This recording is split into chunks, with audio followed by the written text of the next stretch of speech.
Good morning and thank you for joining me. Today I'm going to be presenting our group's community assessment project, which focuses on Asbury Park, New Jersey, located in Monmouth County along the Jersey Shore. Asbury Park is well known for its arts, its culture, and vibrant tourism scene, but it's also a city of contrasts, with areas of economic growth alongside persistent social and linguistic inequities. Today, I'm just going to walk you through our assessment process, including demographic data, windshield observations, community interviews, identified needs, nursing diagnoses, and our proposed interventions designed to promote health, equity, and inclusion. So starting with a snapshot of Asbury Park, the city has a population of about 15,194 residents, with a median age of 37 and a median household income of $63,000. Historically, the community was primarily Black or African American, but as of 2020, there was a shift toward a higher percentage of white non-Hispanic residents. About 18.4% of the population is foreign-born, and approximately 20 to 25% identify as Hispanic or Latino. This will become significant later when we discuss language barriers. Some unique qualities.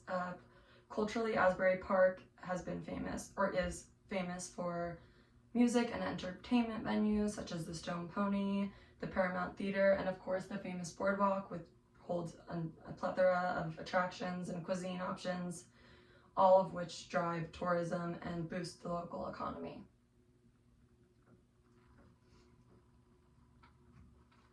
To discuss some vital statistics regarding occupations, the largest groups in Asbury are sales and related occupations with 10.8% and management occupations with 15.8%.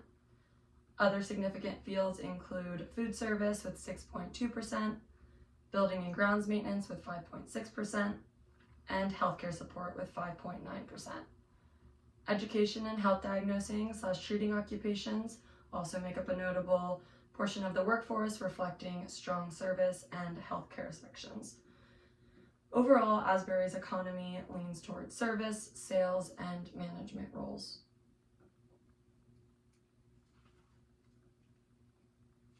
To discuss employment by industries, the leading industry is healthcare and social assistance with 17.2%, followed by manufacturing with 10.7%.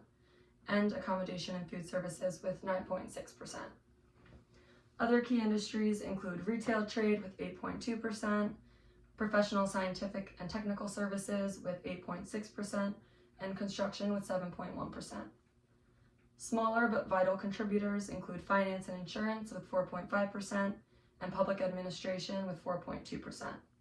So this distribution shows Asbury's workforce is diverse, and it has a balance between healthcare, tourism, and trade.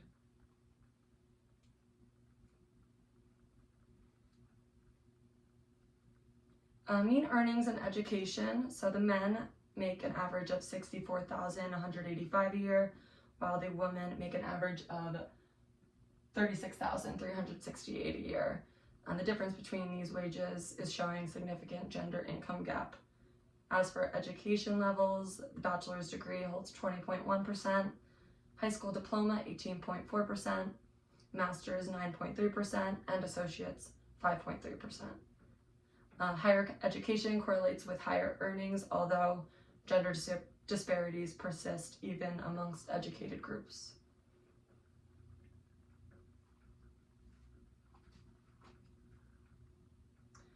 To discuss continue population by gender and education, just to say, despite Asbury's vibrant image, 18.8% of residents live below the poverty line, and housing costs have increased sharply, with the average home costing approximately $500,000, with over $2,000 in property tax, which we all know has probably since raised since then.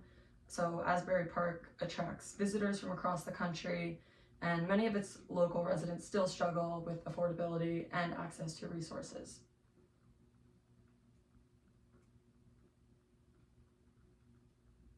To discuss the 2023 American Community Survey 5-year estimates, Education attainment is 44.4% of AP residents holding a bachelor's degree or higher, almost identical to the New Jersey average of 44.5%. Language spoken at home, 30.8%, compared to the 34.3% statewide, a language spoken other than English. Poverty holds 18.8%, living below the poverty line, compared to the 9.2%, and foreign-born residents, 61.9%, are not U.S. citizens. Hispanic Latino, 4,079 residents in AP, compared to over 2 million statewide. So this data basically shows strong cultural diversity, bilingual households, and socioeconomic disparities that can affect access to healthcare and resources.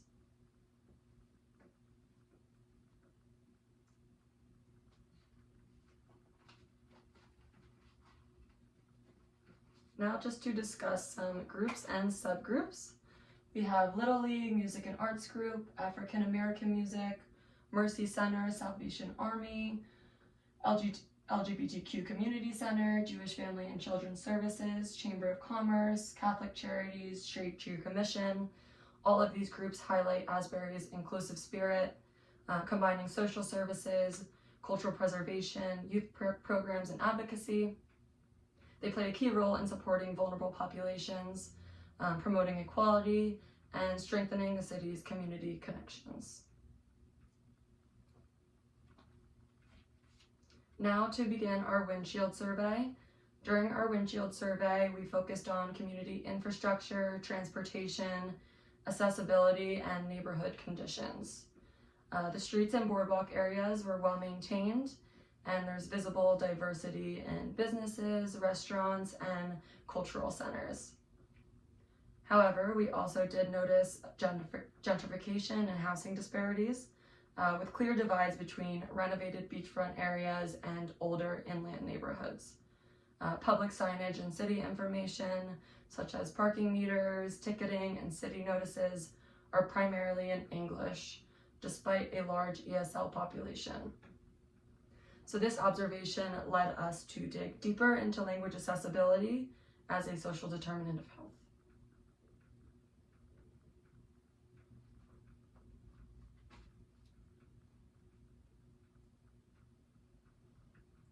Now for our interviews. To better understand community dynamics, our group interviewed Officer Jay Santiago and Sergeant Michael Casey from the AP Police Department. They shared insight on how language barriers impact communication, especially during parking and open container violations. Areas covered include handling language barriers, availability of translated materials, officer training, challenges and real experiences, promoting fairness and clarity, and bilingual representation. So officers often rely on bilingual staff or a translator via the Monmouth County Sheriff's Dispatch, since no translated parking summonses currently exist. However, translation materials do exist for domestic violence and social service cases. The department also collaborates with the Community Affairs and Resource Center, and roughly 24% of officers are bilingual, which shows progress. Despite this, the lack of translated ticketing materials continues to cause confusion and financial strain for non-English speaking residents. These fines often divert funds that could otherwise be used for food, healthcare, and other essential needs.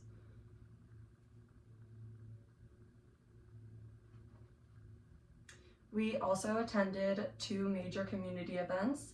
The first was See Here Now Music Festival, which brings thousands and thousands of tourists and significant economic impact, but it also poses public safety challenges due to the crowding being so excessive, which goes hand in hand with alcohol use.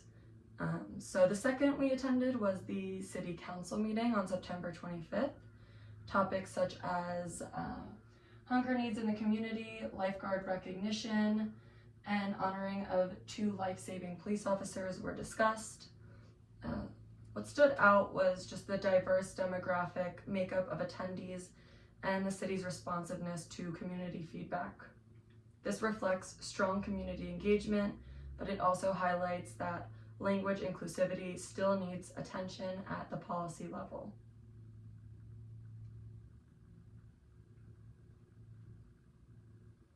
So again, just a summary of our assessment.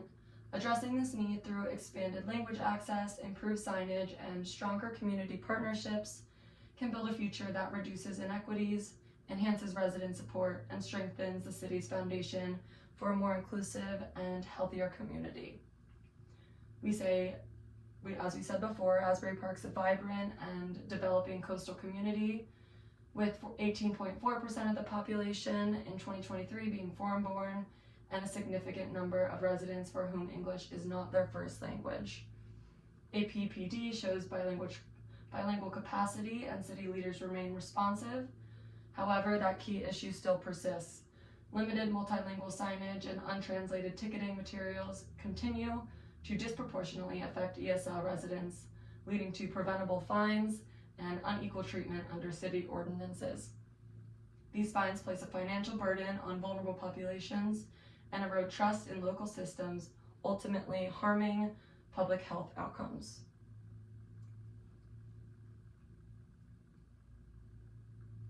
So through data, observation, and interviews, our group identified a key community issue, which is the knowledge deficit related to limited English proficiency and unclear municipal ticket/regulation wording, as evidenced by high rates of avoidable fines among ESL residents. These fines just reduce available funds for food, for prescriptions, and medical care, directly impacting health equity. This aligns with the Healthy People 2030 goals to reduce poverty and improve access to information that supports well-being. Essentially, improving communication, even through something as simple as multilingual signage, has the potential to improve both financial stability and overall public health outcomes.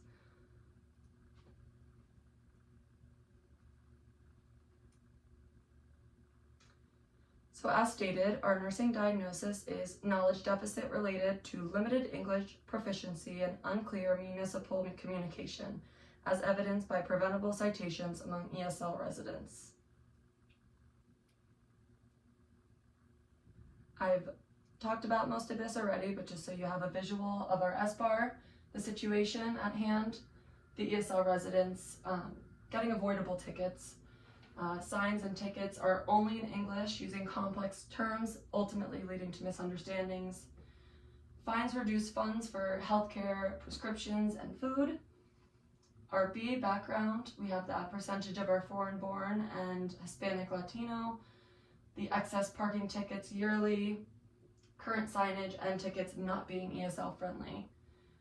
A assessment is our knowledge deficit due to the limited English proficiency, leading to preventable violations, legal issues, and financial strain, overall impacting health equity.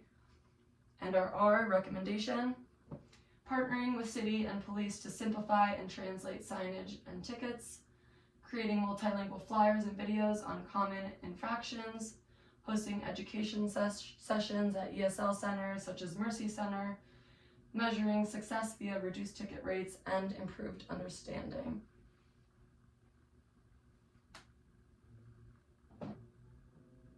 Our overall goal is just to reduce avoidable municipal tickets so residents can redirect their funds toward their healthcare, towards healthy living, and food security.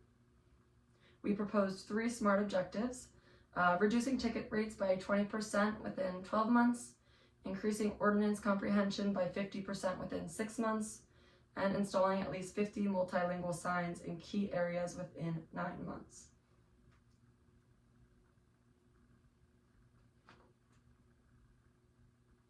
To meet these objectives, we developed a community-based action plan led by public health nurses in collaboration with city officials, law enforcement, and nonprofit organizations. Interventions include simplifying and translating ticket language with help from the police and city legal departments, launching a multilingual signage campaign across high traffic zones, hosting monthly bilingual Know the Rules sessions at community centers such as Mercy Center and Salvation Army, distributing bilingual flyers and short educational videos via city social media, and introducing a first-time violation handout system that replaces fines with an educational pamphlet. These strategies emphasize collaboration, accessibility, and prevention rather than punishment.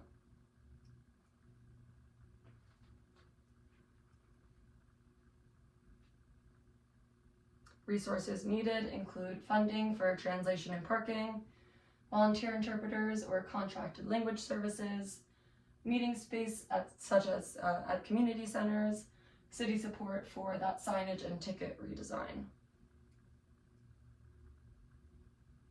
Community partnerships will include Mercy Center, Catholic Charities, Salvation Army, Chamber of Commerce, Police Department and Parking Authority, and Accurate Language Services. Our evaluation plan focuses on both process and outcome measures. So process indicators include tracking the number of signs posted, outreach sessions held, and attendance rates. Outcome indicators include ticket data, comprehension survey results, and self-reported improvements in financial stability.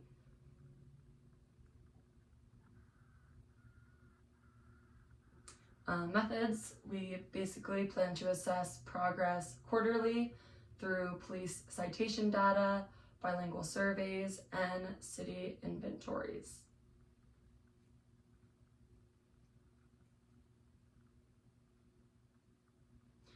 So in summary, a successful outcome will be demonstrated by fewer tickets among ESL residents, higher comprehension scores, and more residents reporting that they can spend money on health and well-being instead of fines.